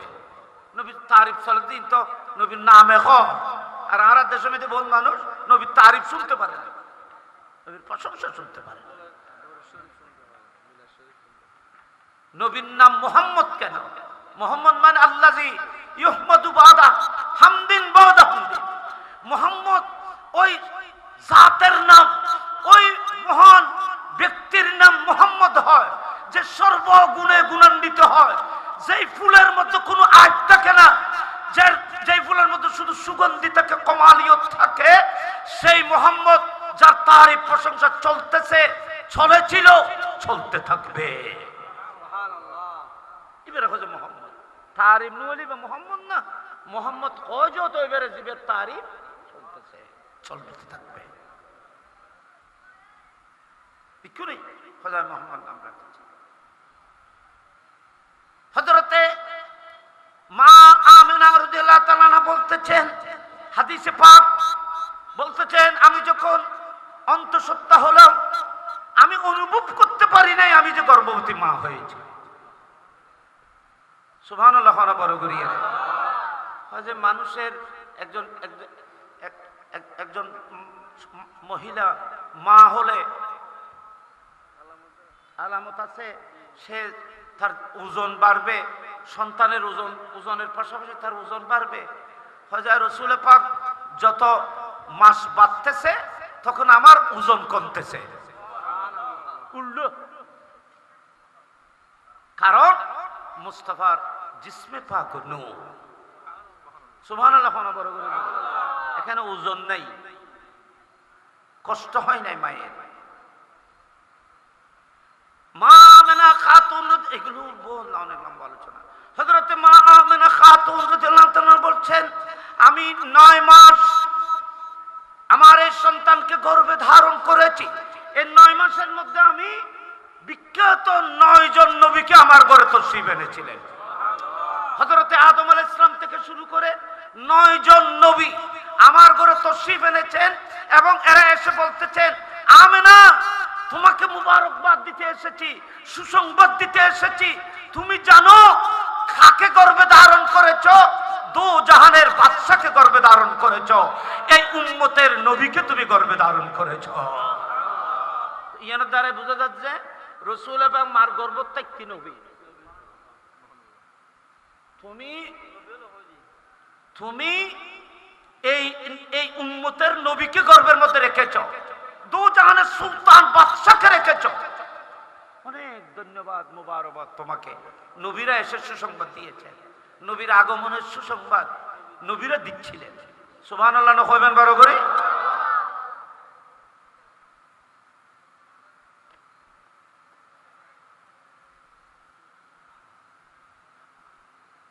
নয়জন নবী স্বপ্নের মধ্যে এসে বললেন, তুমি এই উম্মতের নবীকে তুমি ধারণ করেছ। ইয়ার দ্বারা কি বুঝো এই বাদ এখনো দুনিয়া মিতে আর নবী নৌ বাবা, এখনো পর্যন্ত নবী দুনিয়াতে আসে নাই। নবীরা মাকে এসে বলতেছে তোমার পেটে যিনি উনি নবী।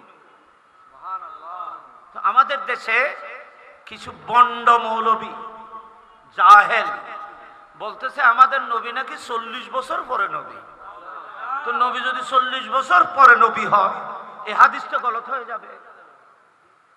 মা আমেনা খাতুনকে বলতেছে তোমার পেটে যিনি উনি এই উম্মতের নবী। এই নবীতে আরো বহুত দলিল আছে, এনে কথাই এনে একসাথে কথাই করছি। রাসূল পাক সাল্লাল্লাহু আলাইহি ওয়াসাল্লাম যে অনেক আগ থেকে নবী, এগুলো এটা ওয়াজ করতে গেলে তো রাতকে রাত মাসকে মাস চলে যাবে। কথা আই বুঝেছেন জিয়া না এইভাবে বলার পরে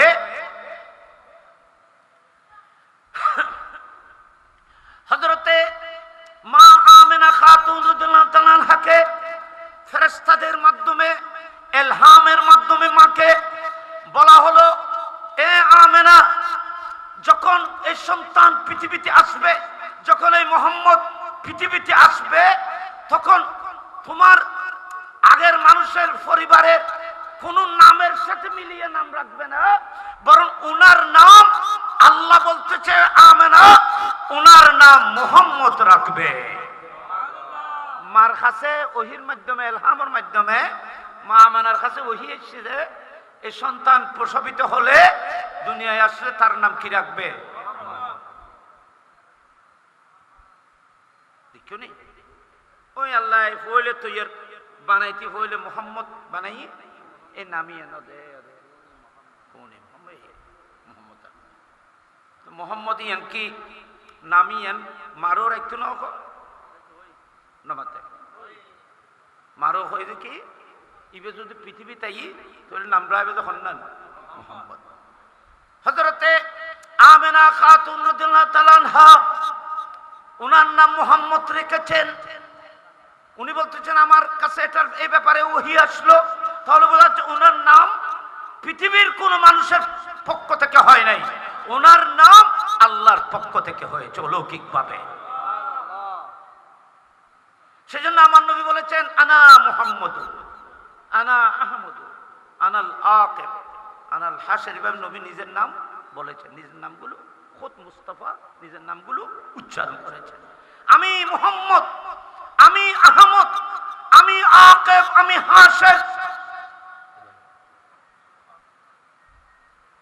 সম্মানিত হাজিরিন, রাসূল পাক সাল্লাল্লাহু আলাইহি ওয়াসাল্লাম 9 মাস মায়ের গর্ভের মধ্যে ছিল, পৃথিবীতে এসেছেন। আসার পর হযরতে খাজা আব্দুল মুত্তালিব ওনার আকিকা করেন। কয়দিন? 7 দিন। তুই তেরা খদ্দের নাম কি রেখো? মুহাম্মদ। কেন রেখেছো মুহাম্মদ? খাজা আমি এই নিয়তে রেখেছি, আমি অনুভব করতে পেরেছি, আমি জানতে পেরেছি এই জাত এই ব্যক্তির প্রশংসা আসমানওয়ালারাও করবে, জমিনওয়ালারাও করবে। নবীর তারিফ এখন আসমানেও চলতেছে, জমিনেও চলতেছে। ওয়া রাফা'না লাকা যিকরাক।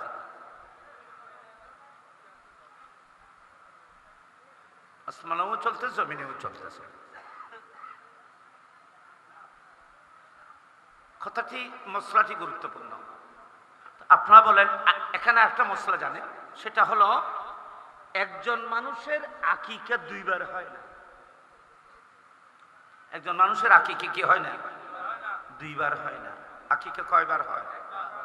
তো হুজুরের আকিকা মক্কা শরীফের মধ্যে নবীর আগমনের 7 দিন পরে খুদ খাজা আব্দুল মুত্তালিব করেছিলেন।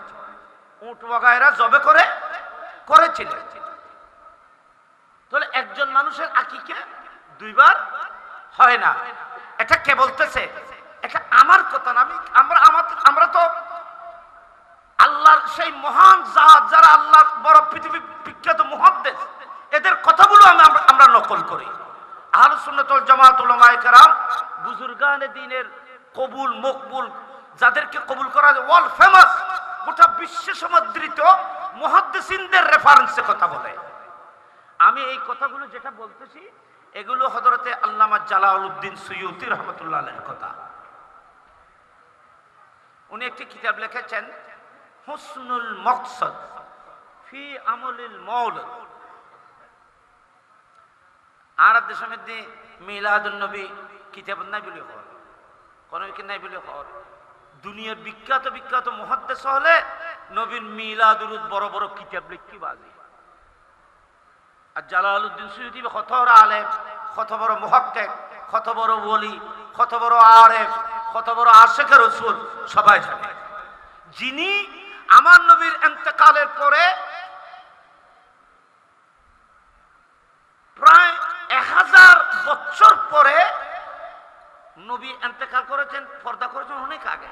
জালালউদ্দিন সুয়ুতী 300-400 বছর আগের মুহাদ্দিস। উনি কত বড় আলেম।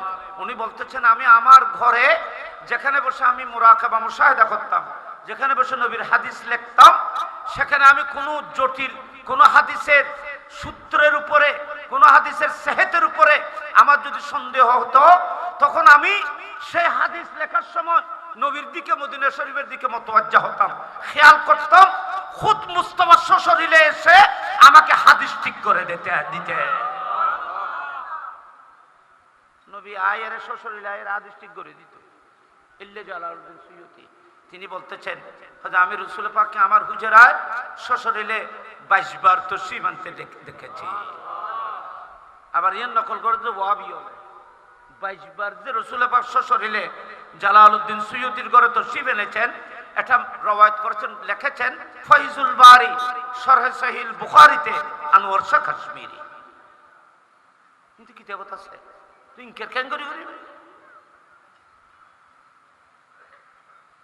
সে জালালউদ্দিন সুয়ুতী ওনার কিতাব হুসনুল মকসদ ফি আমলিল মাওলিদ, এই কিতাবের মধ্যে উনি স্পষ্টভাবে বয়ান করেছেন আমার নবী যখন হিজরত করে মদিনায়ে পাকের মধ্যে যখন গিয়েছিলেন, মদিনায়ে পাকে রাসূল পাক সাল্লাল্লাহু আলাইহি ওয়াসাল্লাম যখন একটু মক্কা শরীফের যে পরিবেশের মধ্যে ছিল, মক্কা শরীফের মধ্যে দুশমন শত্রুদের চতুর্দিক থেকে যে হামলা, যে পরিবেশের মধ্যে মক্কা শরীফে ছিল, মদিনা শরীফে আসার পরে পরিবেশটা একটু শান্ত হয়েছে, একটু রাসূল পাক সাল্লাল্লাহু আলাইহি ওয়াসাল্লাম শান্ত হয়েছে, একটু স্থির হয়েছে। দুশমন শত্রুদের হামলা, শত্রুদের বিভিন্ন ষড়যন্ত্র একটু স্থিমিত হয়েছে। আমার নবী বলতেছেন মদিনায় পাকে আসার পরে একটু ইতমিনান, একটু শান্ত হওয়ার পরে আমার নবী একদিন রবিউল আউয়াল শরীফ, একদিন সোমবার মুস্তাফা মদিনা শরীফে ছাগল জবে করে ভালো করে খানার ব্যবস্থা করে সাহাবায়ে কেরামদেরকে দাওয়াত করেছিলেন। আমার নবী ছাগল খানা পিনার ব্যবস্থা করে সাহাবায়ে কেরামদেরকে দাওয়াত করেছিলেন। সাহাবায়ে কেরামরা কোনো দাওয়াত করলে নবীর পাকের দরবারে কোনো খানা পিনার ব্যবস্থা হলে সাহাবায়ে কেরাম জিজ্ঞেস করতেন হুজুর আজকের এই খানাগুলো কি জন্য করা হলো, কোনো ওলিমা, কোনো কারণ, কোনো কিছুর কারণে কি এটা করা হলো? তো আমার নবী বললেন আজকে যে খানা, যে তাবাররুকাত আমি ছাগল জবে করে যে খানা পিনার ব্যবস্থা করেছি, এটা আমি একটি কারণে করেছি যে আজকের এই সোমবার আমি পৃথিবীর মধ্যে আগমন করেছিলাম, আমার আগমন মিলাদ, আমি রাসূল পাকের মিলাদের দিনকে খানা পানি করে তোমাদেরকে দাওয়াত করে আজকে উদযাপন করলাম। কি দেওয়া আছে আল্লাহ বিআদনো কবুল করো, আমিন। ওয়া ইবে খোড়া আইবনা নয়। আচ্ছা না বেচারা আছে কিছু আলোচনা করিব, তারপরে এরা কথা কইতে খারাপ আর গুরুজনদের বাজে তখন সিগারেট করে না মানুষ। হুজুর সঙ্গীত বুঝবা করে গিয়ে মোবাইল দলিয়ে গিয়ে কত আল্লাহ বিয়া কবুল করো, আমিন। খন রবিউল আউয়াল শরীফ এগুলোর গুরুত্ব থাকতে হবে, কষ্ট যেন না হয়। আমি আগের দিন থেকে কত কষ্ট করে তাড়াতাড়ি চলে এসেছি, আপনাদের যেন কষ্ট না হয়, তাড়াতাড়ি করে চলে এসেছি। তো আচ্ছা, যাই হোক, এখানে ওলামায়ে কেরাম আছেন, ওরা আর ভাই আছে, ইতারা কিছু কিছু আলোচনা করিব। ইতারা এসে যায়, ইতারও মিলাদ বহুত বড় বড় আলেম দেখি যাই, ইতারা কিছু আলোচনা করিব। আই বেগুনের প্রতি না 10 মিনিট 10 মিনিট মেহমান সম্মান দিবেন না, কিছু কিছু করবেন না, না ইবে করবে, কত এবে করবে আর বেতরা করবে আর হুজুরে আই না বাজে 10 মিনিট 17 মিনিট 30 মিনিট কি বাজে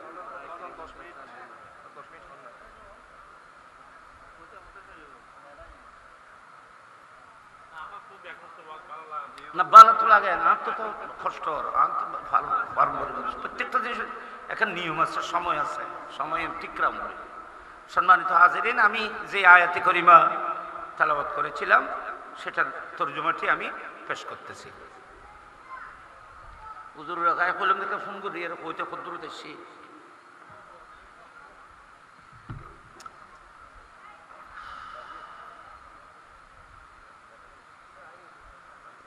বিসমিল্লাহির রহমানির রহিম। খুন্নফত দিলাম যায়। ইজ ক্বালা ঈসা ইবনে মারইয়াম ইয়া বনি ইসরাঈল। এটা কোরআন শরীফের আয়াত না বাবা? ইজ ক্বালা ঈসা ইবনে মারইয়াম। এক সময় রাসূল পাক পৃথিবীতে আসার অনেক আগে, যখন ঈসা আলাইহিস সালাম পৃথিবীতে নবী হিসেবে ছিলেন, তখন ঈসা আলাইহিস সালাম সমস্ত বনি ইসরাইলদেরকে ডেকেছিলেন। সমস্ত বনি ইসরাইলদেরকে ডেকে একত্রিত করে মজমা করে তিনি একটি বিষয় আলোচনা করেছিলেন। তাহলে বোঝা যাচ্ছে মাহফিল করা, মানুষকে একত্রিত করা, এটার বেদাত নয়, এটা না যায় না। কারণ এটাও কোরআন শরীফের মধ্যে বলতেছে ঈসা আলাইহিস সালাম একটি মজলিস করেছিল, একটি মজমা করেছিল। ইয়া তো এটা বসিয়া কমিটির বাই হলো বুঝছি যায়, আমরা বেগুন মিলিয়ে বুঝছি ওইয়েন মজলিস ইয়েন খুদ নবী বুঝছি যায় ঈসা আলাইহিস সালাম। এটা যারা উপস্থিত বেগুন বনি ইসরাইল,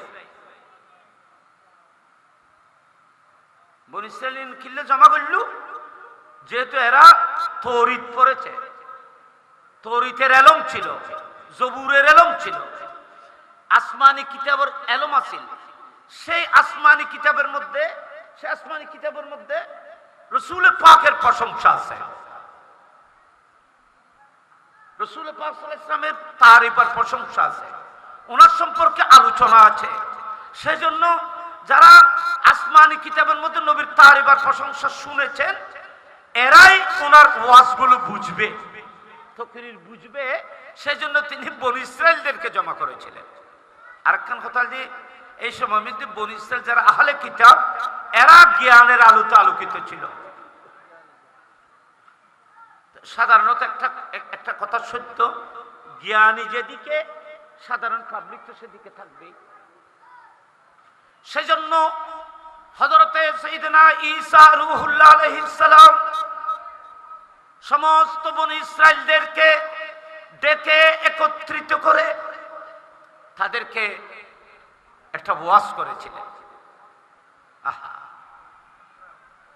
ওয়াজ এইভাবে করেছিলেন, ইসকালা ঈসা ইবনে মারইয়াম। ঈসা ইবনে মারইয়াম মানে ঈসা আলাইহিস সালামের কি? মারইয়াম আলাইহিস সালামের। ইন্নী রাসূলুল্লাহ ইলাইকুম মুসাদ্দিকাল লিমা বাইনা ইয়াদাইয়া মিনাত তাওরাত। প্রথমে বনি ইসরাইলদেরকে বলতেছে, আমি তোমাদের প্রতি আল্লাহর পক্ষ থেকে রসুল হিসেবে প্রেরিত হয়েছি।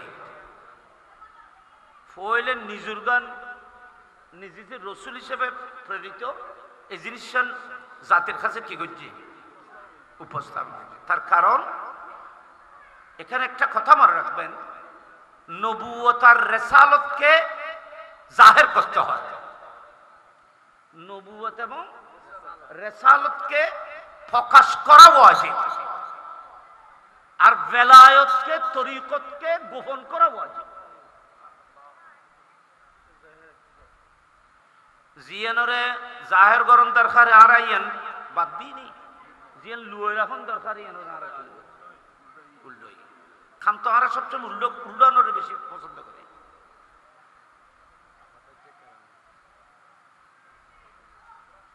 আই এগুলো আর নকরি কেজ কথা রবিউল আউয়াল শরীফ।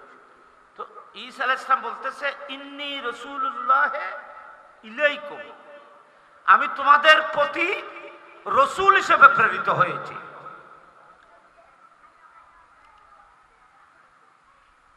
আই মুলি সাহেব ওই নই ওনার কাছে আই মুলি সাহেব হিসেবে তো সম্পর্কে তো পরিচিত লাভ বুঝলি ওজিবে মুলি সাহেব আই মুলি সাহেব আজ ওই না নই এনে আর ব্যাপার, কিন্তু ওনারা আরে মুলি সাহেব হিসেবে জানুন যে ওনার অন্তর দিয়ে আছে যে আর দর দিয়ে যে চেয়ার বই যায়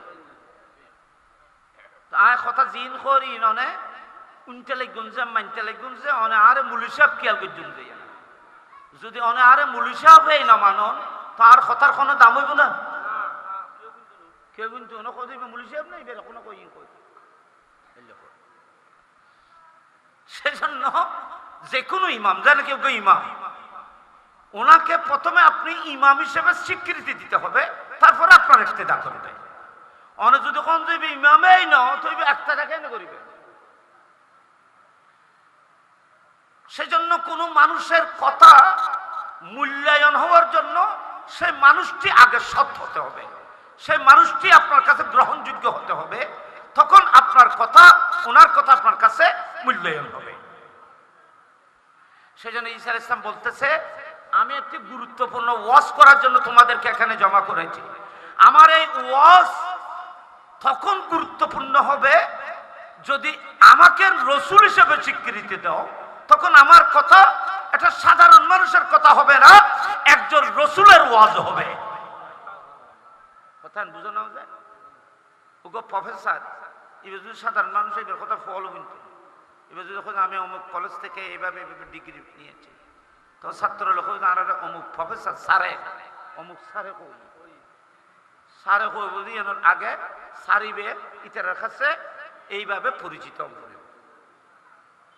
তো এর কথাই এর কিতাব ঈসা আলাইহিস সালামের কথা তোমরা যদি আর রসুলই না মানো তোমার কথাই এর তো দাম হইতো না।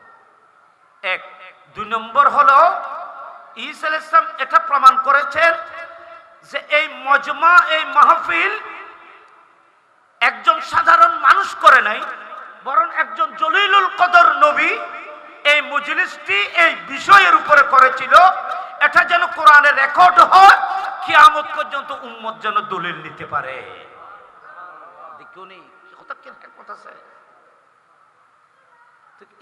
ঈসা আলাইহিস সালাম বলে কি বলছি ইন্নী রাসূলুল্লাহ ইলাইকুম, আমি তোমাদের কাছে রসুল হিসেবে প্রেরিত হয়েছি। মুসাদ্দিকাল লিমা বাইনা ইয়াদাইয়া মিনাত তাওরাত, আমার পূর্বে মূসা আলাইহিস সালামের উপর যে তৌরাত এসেছিল, যে নবীরা আমার পূর্বে এসেছিল, আমি সমস্ত নবীদেরকে মানি এবং স্বীকৃতি দিচ্ছি। তাহলে ইবে ঈসা আলাইহিস সালামের নবী হিসেবে স্বীকৃতি দিয়ে তৌরাত কিতাবের মানে লই সব কিছু গ্রহণ করে প্রথমে তিনি তাকে প্রতিষ্ঠিত করেন। এদের কাছে মানুষ যাদের শ্রোতা যারা এদের কাছে উনি একজন নবী হিসেবে স্বীকৃতি লাভ করেন। তখন নবী হিসেবে স্বীকৃতি লাভ করার পরে ওই ওয়াজটি মূল্যবান হবে, কথাগুলো মূল্যবান হবে, ওয়াজটি মূল্যবান এবং গ্রহণযোগ্য হবে, যেহেতু একটা সাধারণ মানুষের ওয়াজ কথা নয়, একজন নবীর কথা হবে। এরা কি হজ সনি সারা ইসলামে কিন্তু কোরআন বাজে কোরআন শরীফে হজ ইন এখানে বালা করে চাইলে ওনারা বিয়া করে বুঝিবেন কি হজ ইন্নী রাসূলুল্লাহ ইলাইকুম মুসাদ্দিকাল লিমা বাইনা ইয়াদাইয়া মিনাত তাওরাত। মূল কথা হচ্ছে যে ইয়েন কি আমি এত বড় মাহফিল এত কিছু করেছি শুধু একটা জিনিস বলার জন্য, সেটা কি ওয়া মুবাশশিরাম বিরাসূলি ইয়াতি মিন বাদ ইসমুহু আহমদ। আমি তোমাদেরকে এত বড় মজলিস করেছি, এত বড় মজমা করেছি, এত বড় সম্মেলন করেছি, এত বড় মাহফিল করেছি একটি বিষয়ে বলার জন্য সেটা হলো আমি তোমাদের কাছে তো রাসূল নবী হিসেবে প্রেরিত হয়েছি, এটা সাধারণ মানুষের ওয়াজ নয়, আমি একজন রাসূলের ওয়াজ। আমি তোমাদেরকে একটি সুসংবাদ শোনানোর জন্য ওখানে ওয়াজের ব্যবস্থা করেছি, মজলিসের ব্যবস্থা করেছি। সেটা হলো আমার পরে বিখ্যাত একজন রাসূল পৃথিবীতে শুভাগমন করবে। এখানে বড় বড় হওয়া সুবহানাল্লাহ। আমার পরে বেরসুলিন, বেরসুল মানে রসুলে আজম, সবচাইতে একটা তনবিন জিবে আছে, লামন নিসিবি জিবে তনবিন আছে দুইজের, ইমামানে আজিম, বেরসুলিন আজিম, এক বিখ্যাত রসুল। যে নবী না হলে, যে রসুল না হলে কোনো রসুলের সৃষ্টি হতো না, যে রসুল নবী না হলে কোনো নবী হতো না। সেই মহান রসুল নবী এই পৃথিবীর মধ্যে শুভাগমন করবেন। সুবহানাল্লাহ, সুবহানাল্লাহ। আমি ঈসা আলাইহিস সালাম নবী রসুল, কিন্তু আজকে এত বড় মজমা করেছি, এত বড় মজলিস করেছি, এত বড় মাহফিল করেছি শুধু একটি ওয়াজ করার জন্য, যে কিছুদিন পরে আমি পৃথিবী থেকে আসমানে চলে যাওয়ার পরে আমার পরে একজন বিখ্যাত রসুল পৃথিবীতে শুভাগমন করবে। তো নবীর আগমনের আলোচনা আরা বললাম যে না না কোরআন ঈসা আলাইহিস সালামে কইছে, তো ঈসা আলাইহিস সালামে কইছে তো ওয়াজ ইয়েন আরা উনিলাম কেন? আরা তো একটা ওয়াজ ছিল, ওয়াজ কইছে যে কোনে ঈসা আলাইহিস সালাম, তো ওয়াজ ইয়েন আরা কেন জানিলেন? কোরআনে কই না ওয়াজ কইছে যে ঈসা আলাইহিস সালামে গম লাগি যে আল্লাহ তে দেখো না, ওয়াজ করেছিল ঈসা আলাইহিস সালাম, বিষয় ছিল রাসূল পাকের আগমন। রাসূল পাকের আগমন সম্পর্কে আল্লাহ কোরআনে উনি ওয়াজ করেছিলেন জাতিকে। আল্লাহ এত পছন্দ করেছেন তার ওয়াজকে, এত ভালোবেসেছেন তার ওয়াজকে, সেই ওয়াজটিকে কোরআনের মধ্যে নকল করে দিলেন। এবং আল্লাহ বলতেছেন তুমি যখন আমার বন্ধুর মিলাদ বয়ান করেছো, আমি কোরআনের মাধ্যমে তোমার মিলাদ বয়ান করব। ঈসা আলাইহিস সালামের মিলাদ যেভাবে বয়ানই কোরআনত, আর কোন নবীর মিলাদ বয়ান নয়। দেখো না, নবীর মিলাদ বয়ান করায় উনি সম্মানী হয়ে গেছে, ওনার দাম বেড়ে গেছে। বলতেছে আমার পরে একজন নবী আসবে, একজন বিখ্যাত রসুল আগমন করবে, সেই নবীর নাম উনি বলেছেন ওনার নাম আহমদ হবে। দেখো না কি হইব, বড় করে খানা কি হইব, আহমদ হবে। আপনারা বলেন সেই আহমদ, আমার নবী বলতেছেন আনা মুহাম্মাদু আনা আহমদু। যে সময়ের মধ্যে ঈসা আলাইহিস সালাম আমার নবীর নাম আহমদ হবে সুসংবাদ দিয়েছিলেন, সেই সময় তো নবী আসা তো অনেক দূরে, অনেক আগের 500-600 বছর আগে, 500-600 বছর আগে যেই নবীকে আহমদ এবং রসুল বলে আখ্যায়িত করেছেন, সেই নবী কি 40 বছর পরে নবী হয়েছে, নাকি তার বাপ দাদা জন্ম হওয়ার আগেও আমাদের নবী নবী ছিলেন? একজন রসুলের সুসংবাদ দিচ্ছি, ওনার নাম আহমদ হবে। তাহলে আহমদ যিনি আসবে তিনি বিখ্যাত রসুল।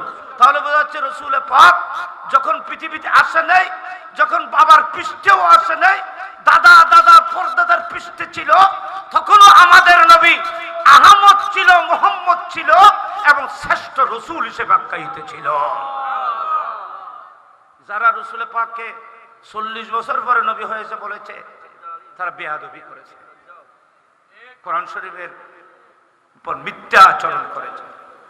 আল্লাহ এই ধরনের মানুষ থেকে আমাদেরকে আল্লাহ হেফাজত করুন।